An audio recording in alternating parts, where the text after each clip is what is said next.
awareness to, and that is that the body is a barometer of truth. So it wants to be in truth. And I'm going to bring to light what are the truths that the body is trying to show you through these various symptoms or illnesses. So illness is really the body trying to get healthy again and bringing things that are subconscious or unconscious, your awareness, to your conscious awareness. So this is my role, is to connect in or tune in, feel what is subconscious that your body's really wanting to bring to light. So I'm going to be the intermediary between your body and your conscious mind, if you like. So where we're going to begin is with Chris. So we'll just make sure Chris can be heard here. Chris, can you hear me? Chris, yes, I can. Great. Glad you could make it on to this session. It's a good one for you. I know there was a couple that it's a bit tricky to get on, but this is all for you. So we're going to start with you, and you don't need to give me backstory. You just need to pretty much tell me what it is you'd like help with, and I'll tell you what comes through. Thanks, Daniel. I've been watching Module 2, Module 1 for a while, and I also saw Sonja when you were in Sydney on the 20th last week. Yes, you did. And that was wonderful that you could be there. It was a brilliant day. Loved it so much. I've had a breast cancer diagnosis in 2009. I didn't have any treatment at the time, and I was sort of half-heartedly doing some natural therapies. But then I got a diagnosis that had metastasized into all everywhere, into my bones, spots on my lungs. I've been working on self-healing and doing your exercise, but the old self-doubt, I think there's some blockages there that I need to deal with. Okay. My daughter was murdered 13 years ago. Her 3 children came to live with me. They were only little. They're now teenagers and are pretty independent. So I've got my life back to a certain extent.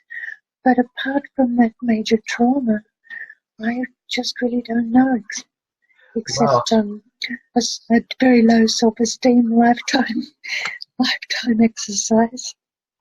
Well, I'm just recovering from what you've just said, so just give me a minute. Yes, I'm sorry. I usually don't land it on people, so you don't need to be sorry at all, Chris. I'm very sorry to hear what you've endured. That's unspeakable and horrific. So let me just get myself back into my truth space here, so I can be of assistance to you, because that is just devastating. Okay.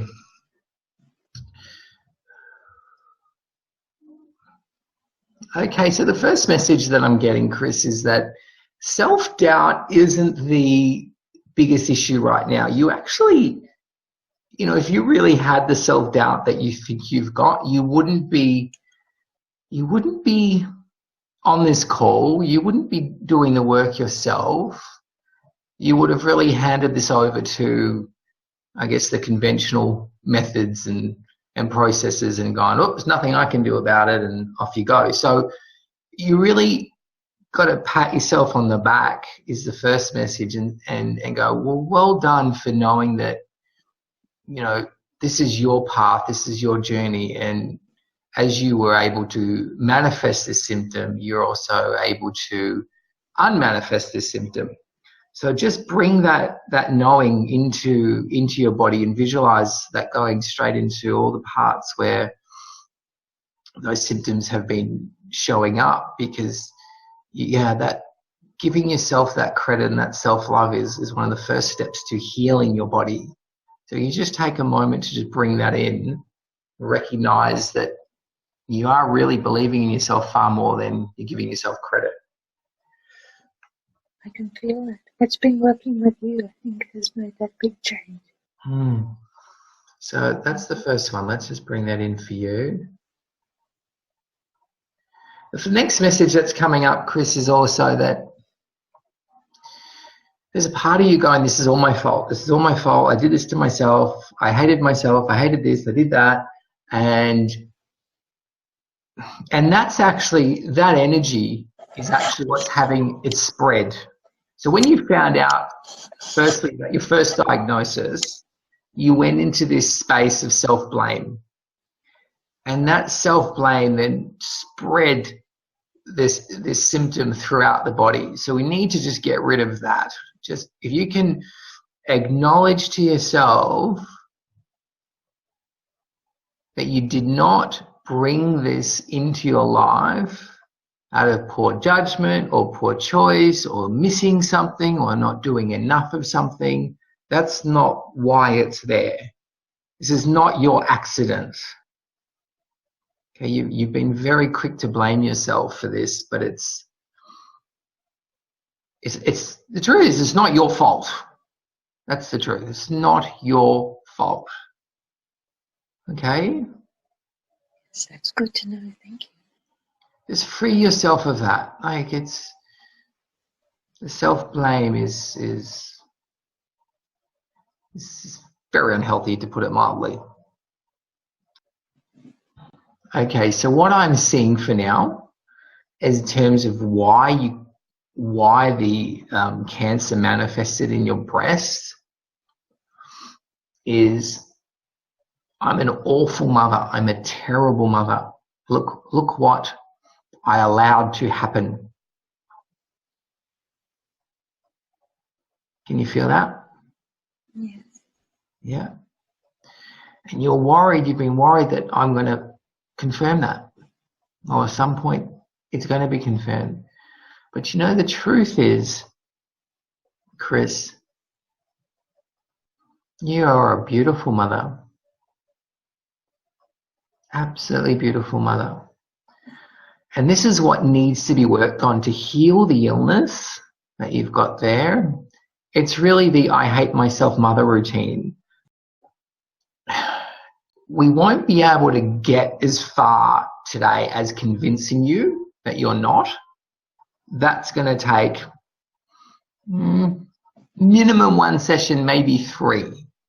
But you're holding on to that one pretty tightly, and you've got all the evidence pointing to that is the truth for you.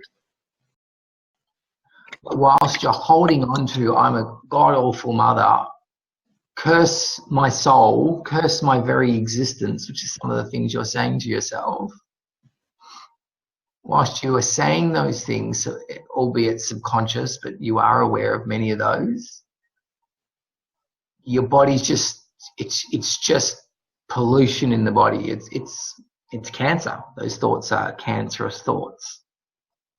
Do you understand what I'm saying? I do, but I'm thinking as well, teenagers are very critical. They're our best critics. And they will tell you if you're not doing it right. So I've got a double dose of that. My children as teenagers, and then my grandchildren as teenagers, telling me like it is, like they see it. Okay, well, let me bring you some truth. Let me bring you some peace for now. And if you want to go deeper, we can organise something on that. When teenagers say these things, where they're coming from is, I'm not getting the level of attention that I want from you. So I'm feeling inadequate about myself. I'm feeling I'm not good enough. I'm feeling that I don't stack up. And if I'm feeling I don't stack up, then it must be all your fault. That sounds like you summed it right up. Mm-hmm. You've summed it right up. Yes, indeed. So you've got somebody who's struggling within themselves, trying to understand who they are relative to their peers, who they are relative to life, what they're going through, and they don't have the answers. And so, you know, first thing they're going to do is start blaming. Now, how to deal with that is in terms of helping them with answers. I would put a Mind Lies book in their hand and an All-Knowing Diary in their hand very, very quickly. I can do that. Yeah, that would be the simplest and quickest response I've got on that one. What a lot of parents don't know is, society doesn't know generally, is that at every stage a child goes through, from time they're able to comprehend, and even before they're able to obviously comprehend things, they still understand a lot. And I remember my daughter, when she was like 3 months old, you would say things and she knew exactly what you were saying. They actually need truths, the same as we do in the truth course and Mind Lies and what I'm doing with you. Children need truth, and we were never taught that, and we never knew it ourselves. So that's what's there. So the fastest route to that is, like I said, throw them a copy of Mind Lies and say, get reading. Stop blaming, stop complaining, and start learning some truth. Nice, I'll do that. Yeah. All right. One of the things that's in your body is resignation. I've given up for the fight of life. I've suffered a lot, and I don't want to suffer anymore, and I don't want to fight anymore. So let this illness take me to heaven's door. You aware of that? I am. And I haven't known what I can do with it. I've been really positive up until about a couple of months ago. Something happened. Yeah, and then you shut the door. You went, that's it. You can take me. I'm okay. You can take me now. I think I locked it as well. So have you got it? Have I got the key? Well, you do, and let's have a look at it for you. You've got a choice. And there's no judgment here. There really isn't any judgment. So the universe isn't pushing you one way or another here. This is a choice that you get to make. You can live, or you can choose to die. That really is what's there for you. And if you choose to live, you need to get over a bunch of mindsets that are holding your body back. You need to decide that life is worth living for. We can help you point out what that's all about and what the lesson is and why you're going through what you're going through. But you need to decide. You need to make the decision on your own, by yourself. Which one am I going down? And there's healings you can do on yourself to bring yourself back to life again and be a